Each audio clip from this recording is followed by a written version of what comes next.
Hello my dear student, welcome to Deepak classes. Class 12 का chapter number जो 4 है, magnetic effect of current and magnetism.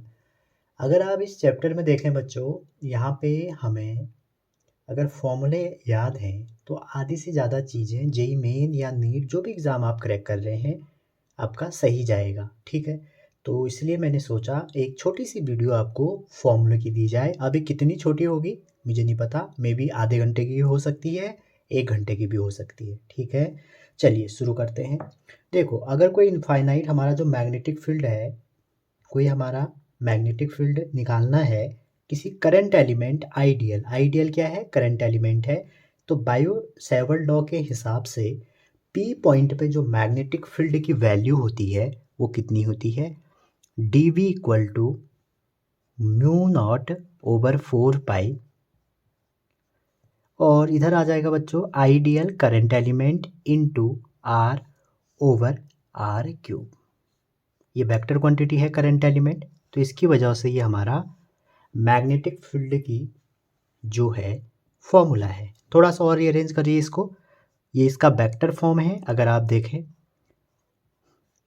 अगर हम इसको थोड़ा ओपन कर लीजिए, ओपन करें अगर, तो ये हो जाएगा म्यू नॉट ओवर 4 पाई, और आइडियल आर को हम खोलें तो क्या आ जाएगा, I dl r sine theta upon में आर क्यूब था, तो इस आर से वो कट गया, तो हमारा क्या हो जाएगा, एक स्टेप बचा रहा हूँ मैं इसलिए मैं इसको यहीं पर मिटा दिया, आर स्क्वायर।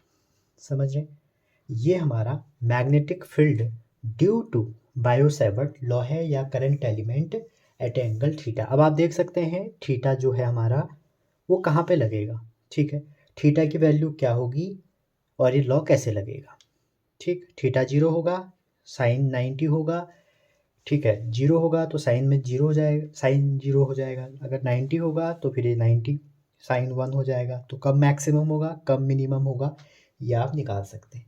बात आई इस लॉ की, जो हम डायरेक्शन है यहाँ पर मैग्नेटिक फील्ड की जो डायरेक्शन दी जाती है वो किससे दी जाती है, d l cross r. Clear है। और एक बात यहाँ पर बहुत इम्पॉर्टेंट है, वो ये है कि जो बायो सेवर्ट लॉ है ये इंडिकेट करता है कि जो मूविंग इलेक्ट्रॉन है, मतलब जिसकी वेलोसिटी v है, प्रोड्यूस मैग्नेटिक फील्ड। क्या कहता है, moving electron with velocity v produce magnetic field such that, कब, जब b हमारा जो मैग्नेटिक फील्ड है वो वेलोसिटी के परपेंडिकुलर होगा, पैरेलल होगा। कैसे होगा, तो आप देखिए इसका कंट्रीब्यूशन कब आएगा, जब साइन 90 है। तो ये बात आप ध्यान रखें कि अगर आपका b परपेंडिकुलर टू v है, ठीक है, तो आप कह सकते हैं कि हमारा जो इलेक्ट्रॉन मूव कर रहा है वो क्या दिखाएगा, मैग्नेटिक फील्ड दिखाएगा। क्लियर है यहाँ तक। तो यहाँ पर मैं लिख देता हूँ, electron move with velocity v, ठीक है, प्रोड्यूस b। ठीक है, यहाँ पर इफ़ लगा दीजिए, if B perpendicular to B तभी ये दिखाएगा, अदरवाइज नहीं दिखाएगा। ठीक है, तो पहला लॉ आपका क्लियर हुआ होगा। और म्यू नॉट ओवर 4 पाई की वैल्यू वेल नोन है, सभी जानते हैं, 4 पाई इंटू 10⁻⁷। ठीक है, इसको भी लिख लेते हैं। अब फॉर्मूला लिख ही रहे हैं, अगर एग्जाम में कभी नहीं भी दी जाती है तो इसकी वैल्यू होती है 10⁻⁷। तो म्यू नॉट की वैल्यू यहाँ से 4 पाई इंटू 10⁻⁷। और म्यू नॉट जो है बच्चों वो है absolute permeability of free space या वैक्यूम, जिसकी यूनिट आप इजीली निकाल सकते हैं। क्या क्या यूनिट है अभी हम इसको डिस्कस कर लेते हैं अगले स्लाइड में। अब बात आती है, पहले हम म्यू नॉट की बात करें तो जो म्यू नॉट है उसके डिफरेंट डिफरेंट सिस्टम में हम यूनिट निकाल सकते हैं। तो आप चाहे तो बायो सेवर्ट लॉ से निकाल लीजिए, अदरवाइज इन बात को आप याद रखें, वेबर एक यूनिट होती है इसकी, वेबर एम्पियर मीटर। ठीक है, इसको आप ऊपर ले जा सकते हैं अगर आपका मन हो या एग्जामिनर का मन हो। दूसरा हो सकता है इसका बच्चों, आपने पढ़ा होगा हेनरी इंडक्टेंस के टर्म में, अगर मैं इसकी बात करूं तो हेनरी मीटर। ठीक है, हेनरी क्या होगा, मीटर होगा, ज़्यादा हो गया यहाँ पे। अच्छा, और भी हो सकता है इसका, जैसे हेनरी को आप कहें तो न्यूटन तो ये अलग अलग डिफरेंट यूनिट हैं जो आपको एग्ज़ाम में पूछी जाएंगी। अच्छा, आप कहोगे और हो सकती हैं? हाँ, हो सकती हैं। इसको आप ऐसे भी लिख सकते हैं, टेस्ला, टेस्ला, और ऊपर मीटर, और नीचे आप लिख सकते हैं एम्पियर। तो 4 यूनिट हैं इसकी, ठीक है। ऐसा यूनिट अगर आप पूछें तो ये भी चल सकती है, ये भी चल सकती है, ज़्यादा सही यही है। लेकिन एग्जाम में क्वेश्चन क्या आएगा, which one is not a unit of absolute permeability of free space, ठीक है। अच्छा, इसकी बात कर ली तो लगे हाथों मैग्नेटिक फील्ड की भी बात कर लेते हैं। मैग्नेटिक फील्ड की जो हमारी यूनिट है, एसआई यूनिट है बच्चों, वो क्या है, वो है टेस्ला। सीजीएस यूनिट जो है वो है गॉस। और आपको ये भी पता होगा कि एक गॉस में कितने टेस्ला होते हैं, ठीक है। एक गॉस में कितने टेस्ला होते हैं, तो कितने होते हैं, एक टेस्ला में आपके होते हैं 10⁴ गॉस, ठीक है। कहीं कहीं पर पूछा जा सकता है। तो कोई भी चीज़ छोटी नहीं है, कोई भी बड़ी नहीं है, बेसिक छोटे से बनता है। अच्छा, तो जो बच्चों टेस्ला है, वैसे तो ऐसा यूनिट है मैग्नेटिक फील्ड की, लेकिन अगर आपसे टेस्ला यूनिट ना दी हो तो क्या होगा, देखो टेस्ला जो स्टैंडर्ड यूनिट है वो फ्लक्स डेंसिटी की भी है, ठीक है। तो इसलिए आपकी एसआई यूनिट फ्लक्स के टर्म में वेबर पर मीटर भी हो सकती है, ठीक है। अच्छा, मैग्नेटिक फील्ड जरूरी नहीं हो, मैग्नेटिक इंडक्शन भी लिखा रह सकता है, मैग्नेटिक इंडक्शन, तो मैग्नेटिक इंडक्शन की भी जो आएगी वो बी ही आएगी, ठीक है। चलिए शुरू करते हैं आप स्ट्रेट वायर से। अब स्टार्ट करते हैं बच्चों, स्ट्रेट करंट कैरिंग वायर की वजह से मैग्नेटिक फील्ड, ठीक है। स्ट्रेट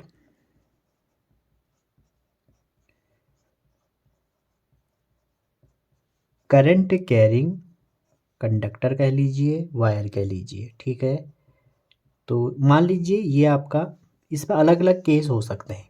क्या हो सकते हैं, मान लीजिए ये हमारी कोई वायर है, ठीक है। इसके आपको इस पॉइंट पे मैग्नेटिक फील्ड बताना है, ठीक है। और इसमें एक करंट ऐसे बह रही है।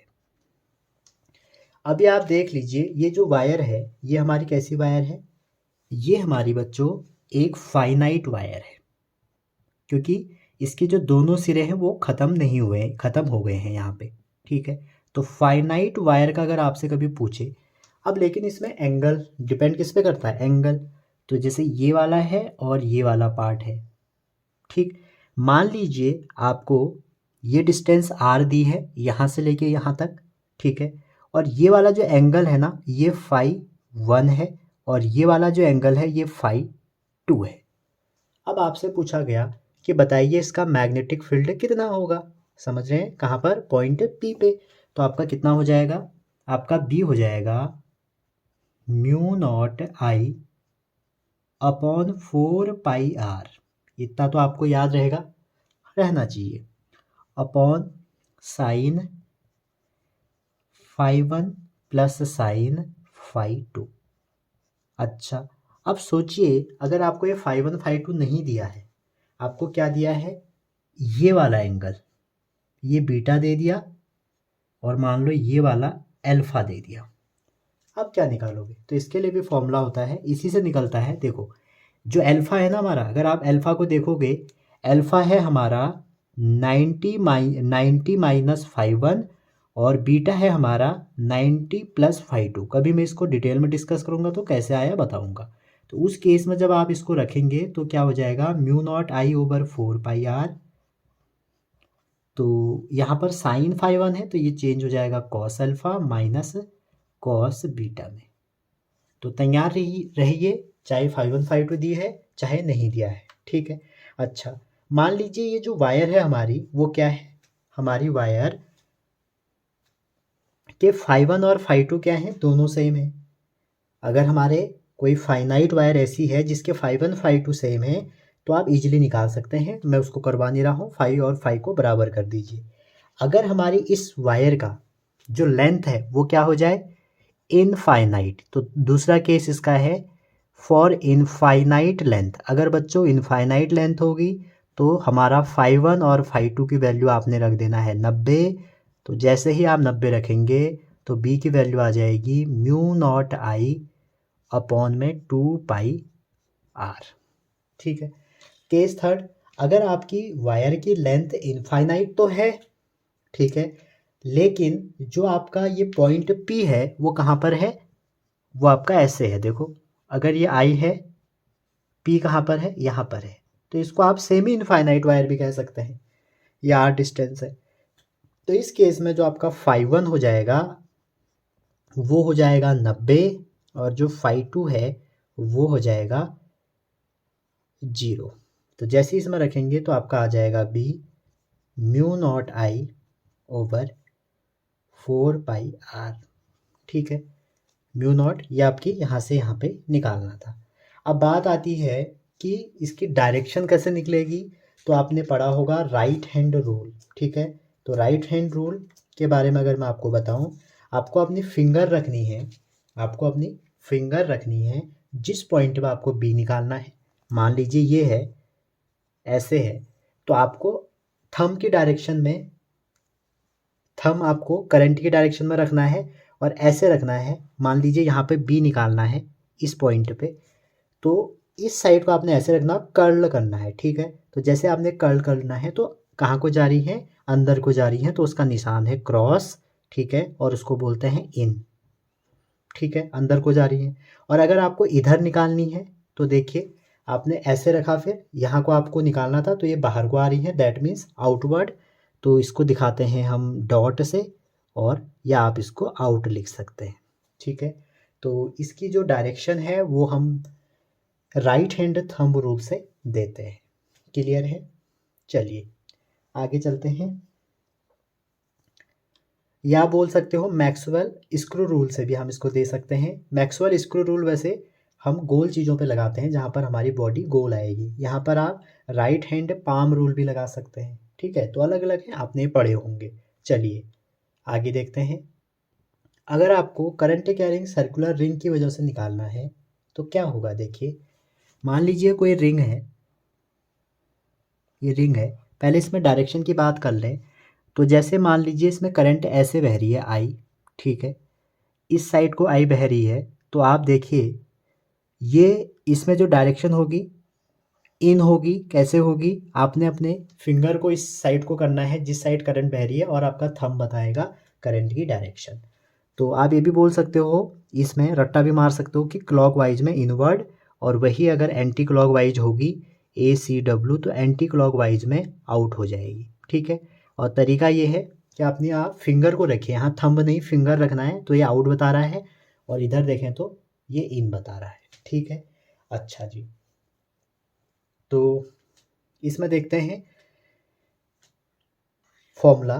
तो अगर कोई ये सर्कुलर रिंग है ये, और इसमें कोई करंट बह रही है आई, और डिस्टेंस है यहाँ से यहाँ तक आर, तो इसका मैग्नेटिक फील्ड कितना हो जाएगा, इसका हो जाएगा म्यू नॉट आई ओवर। ठीक है, तो म्यू नॉट आई ओवर आपको क्या कर देना है, आपको कर देना है 2R।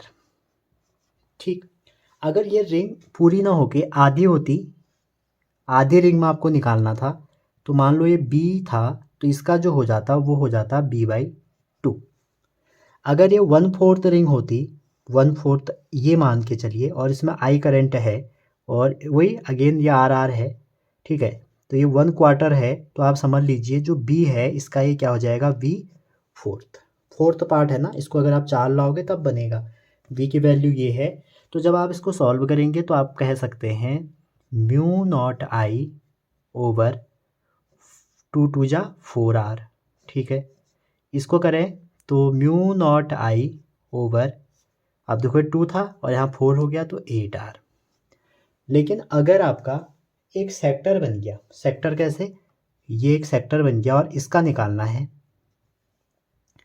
और ये एंगल थीटा है, और इसमें अगेन आई ऐसे बह रही है इनटू आर, तो आपको क्या करना है, बी लिया mu not I over 2R, तो अगर ये थीटा है तो आपको लेना है इतने का, फिर इनटू और करना पड़ेगा, थीटा ओवर 2 पाई। डायरेक्शन मैंने आपको बता दी, ये चीज़ें बता दी। तो ऐसे आप सर्कुलर आर्क का निकाल सकते हो। ठीक है, चलिए आगे चलते हैं। अब मान लीजिए ये आपकी एक कॉइल है, ठीक है। इस कॉइल की जो रेडियस है वो आर है और आपको इसकी एक्सिस में निकालना है यहाँ पे एक्स डिस्टेंस पे, ठीक है।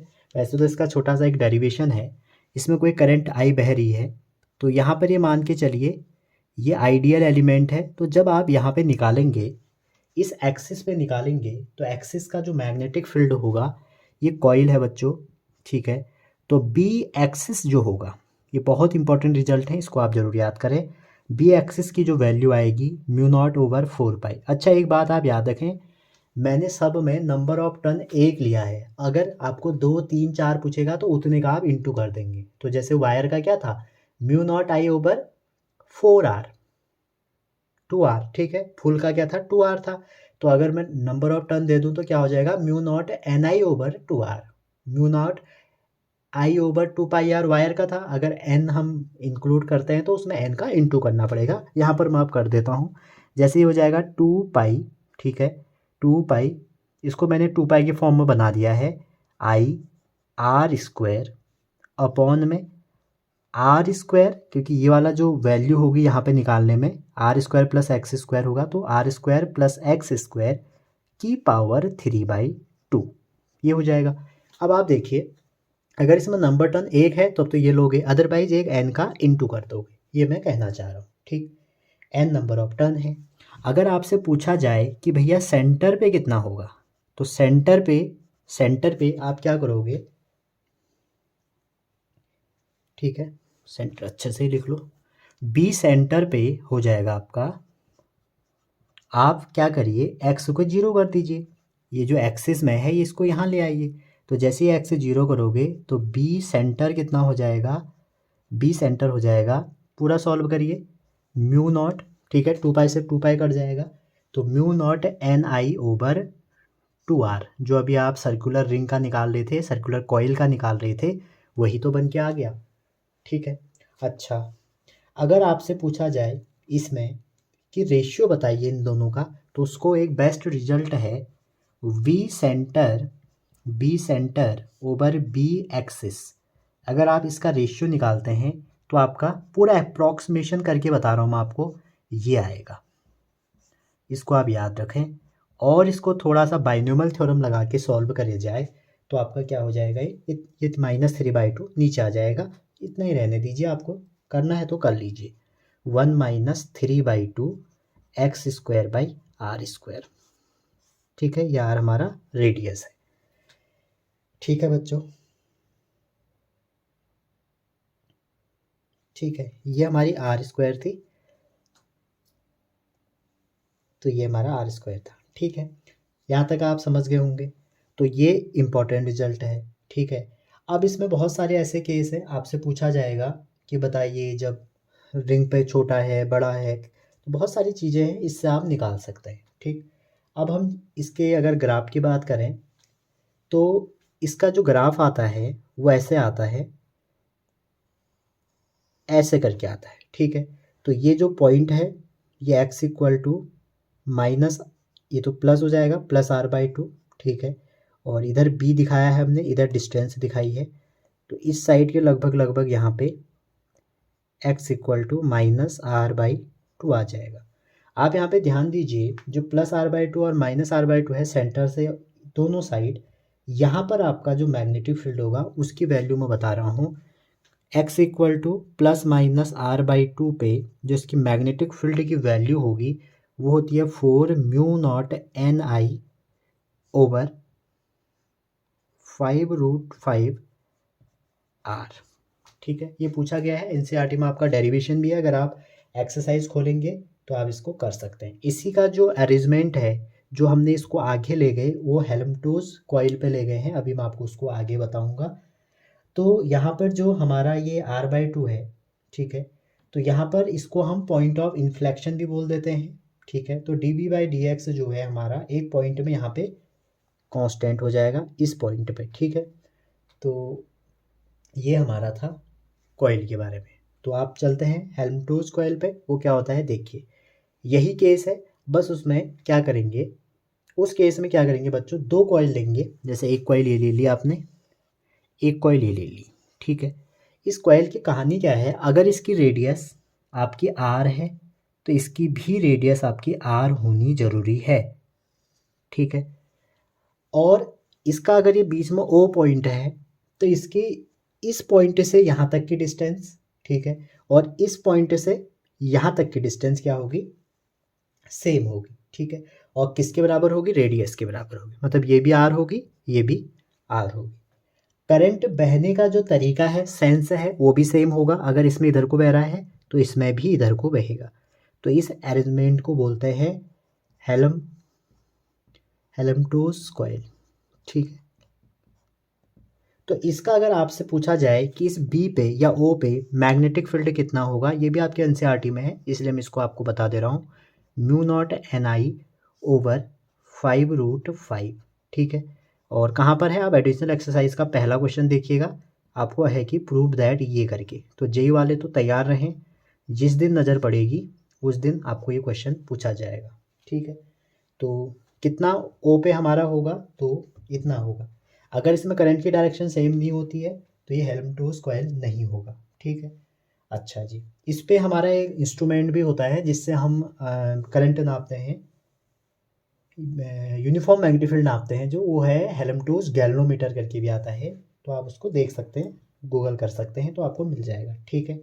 तो ये डिस्टेंस है जो इनकी, ये भी आर होगी, यार तो आपको पता ही है। अच्छा, इसको अगर आप थोड़ा सा और छोटा करें, चलो इतना ही रहने दीजिए इसको।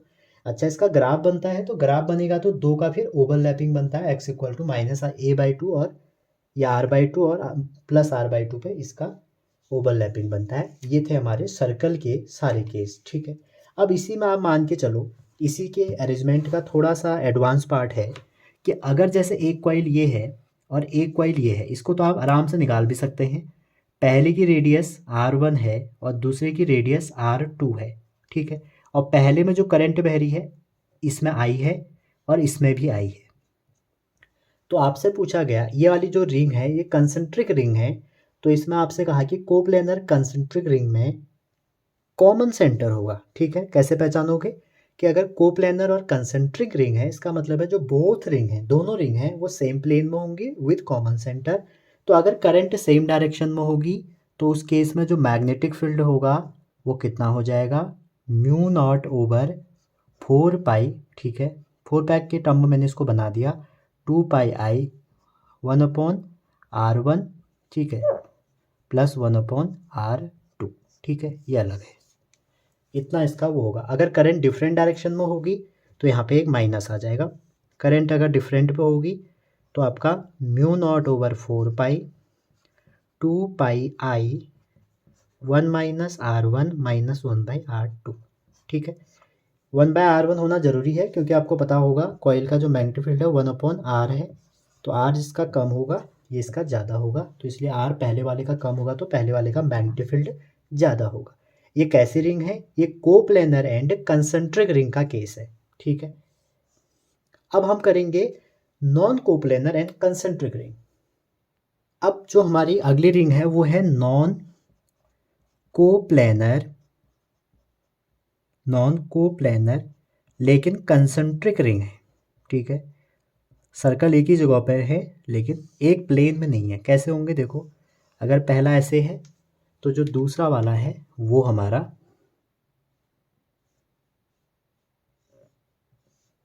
ऐसे है, ठीक है, थोड़ा टेढ़ा हो गया है, इस टाइप का है। तो इस केस में जब हम निकालते हैं, आपने कई क्वेश्चन भी किए होंगे, सीबीएसई में भी आता है ही, अगर इसमें करंट I1 है और इसमें करंट I2 है तो हम देखेंगे जो इसका मैग्नेटिक फील्ड है इसके लिए परपेंडिकुलर होगा, इसका जो मैग्नेटिक फील्ड है वो इसके लिए परपेंडिकुलर होगा। तो इनका रिजल्टेंट कहाँ होता है, इस तरफ को, ठीक।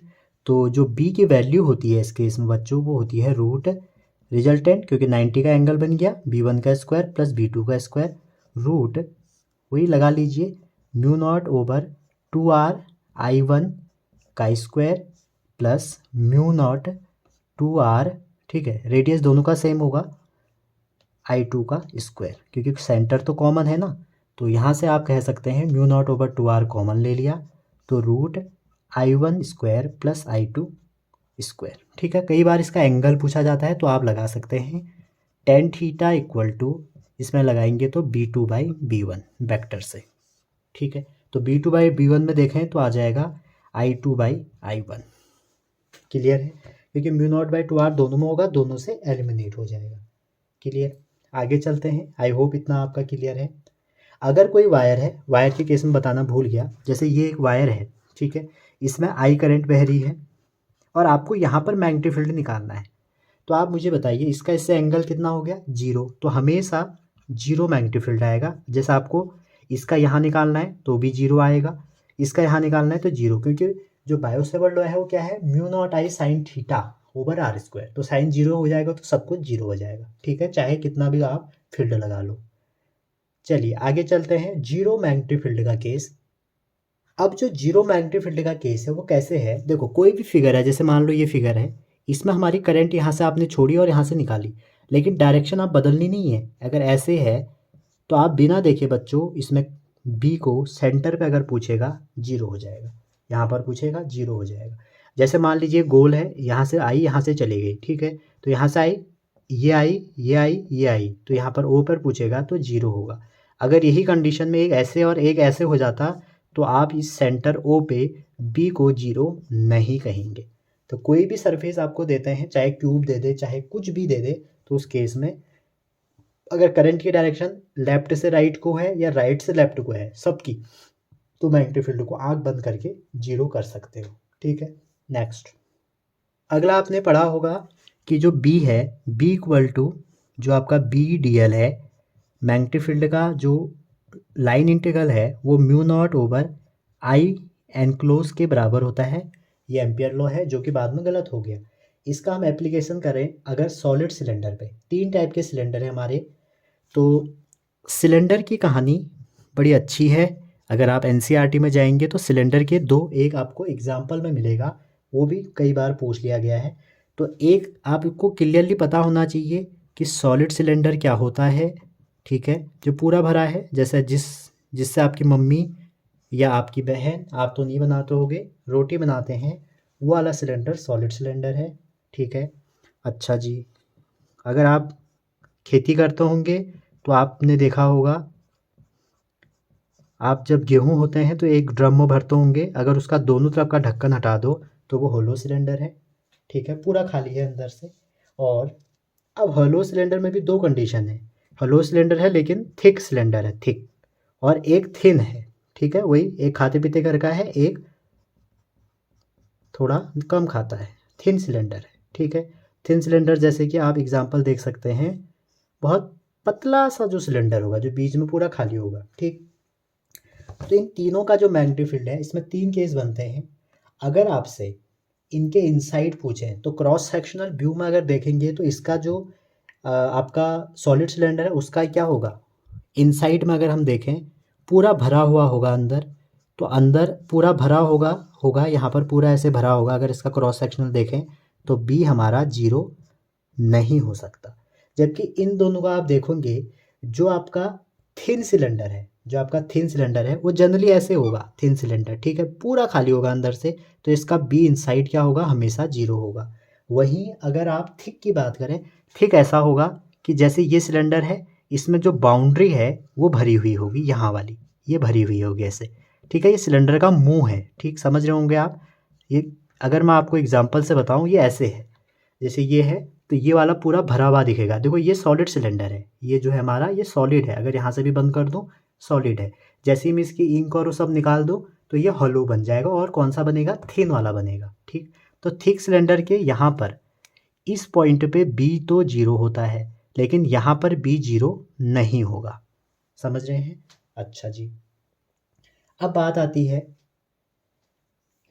आउटसाइड कितना होगा। तो आउटसाइड सबका सेम है। आउटसाइड जितना आपने वायर का पढ़ा, तो वायर में हम यहाँ पर एम्पियर का एम्पिरियन सरफेस लेते हैं, तो वायर का कितना होगा, तो सब सारे केस में जो हमारा आउटसाइड का होगा वो होगा μ0, कितना वो करंट कैरी कर रहा है और कितनी डिस्टेंस पे आप निकाल रहे हैं। इसका भी यही होगा, इसका भी यही होगा, इसका भी यही होगा। ठीक है, अगर सरफेस की बात कर दें कि सरफेस पे कितना होगा, तो हमने कई डेरिवेशन किया है। सरफेस मतलब विद इन रेडियस, तो μ0I 2 पाई सरफेस वाली डिस्टेंस आ जाएगी। तो सारे केसों में सरफेस का भी सेम रहेगा, ठीक है। अब आप देखिए, अगर इस सिलेंडर को आप देखें ये, तो इसके लिए ये जो सरफेस है सबके लिए तो बराबर ही है ना। तो अगर ये डिस्टेंस r है सबकी, तो सबका बराबर होगा। अगर आउटसाइड अगर आपको r डिस्टेंस में निकालना है तो सबके लिए बराबर है, सारी कंडीशन बराबर है, एम्पिरियल रूल जो हमारा है वो बराबर है। तो वो आउटसाइड भी सेम होगा, सरफेस भी सेम होगा, लेकिन इनसाइड की कहानी बदल जाएगी, ठीक। तो इनका तो कम पूछा जाता है, ये आपका एनसीईआरटी में है कि कितना होगा, ठीक है। तो इसको हम डिस्कस कर लेते हैं अलग से। तो मान लीजिए कोई सॉलिड सिलेंडर है, ये हमारा एक सॉलिड सिलेंडर है। तो आपको इसके इनसाइड आर डिस्टेंस पे निकालना है, ठीक है। कहाँ पर निकालना है, ये इसकी रेडियस है यहाँ से लेके यहाँ तक आर, लेकिन आपको यहीं तक निकालना है, इस आर तक। तो इस आर तक जो इसका मैग्नेटिक फील्ड होगा बी इनसाइड, वो हो जाएगा बच्चों म्यू नॉट ओवर, इसको आप याद कर लीजिए, बहुत बार आया है, म्यू नॉट ओवर 2 पाई, और ये हो जाएगा आई, जहाँ पर निकालना है वाली डिस्टेंस ओवर रेडियस का स्क्वायर। कैपिटल आर मैंने सारे केस में रेडियस ली है, और स्मॉल आर वो पॉइंट जहाँ पर निकालना है। तो इसका ग्राफ पूछा गया था इस बार जेई में, 2022 के जेई में इसका ग्राफ पूछा था। तो ईजिली इसका ग्राफ बन सकता है।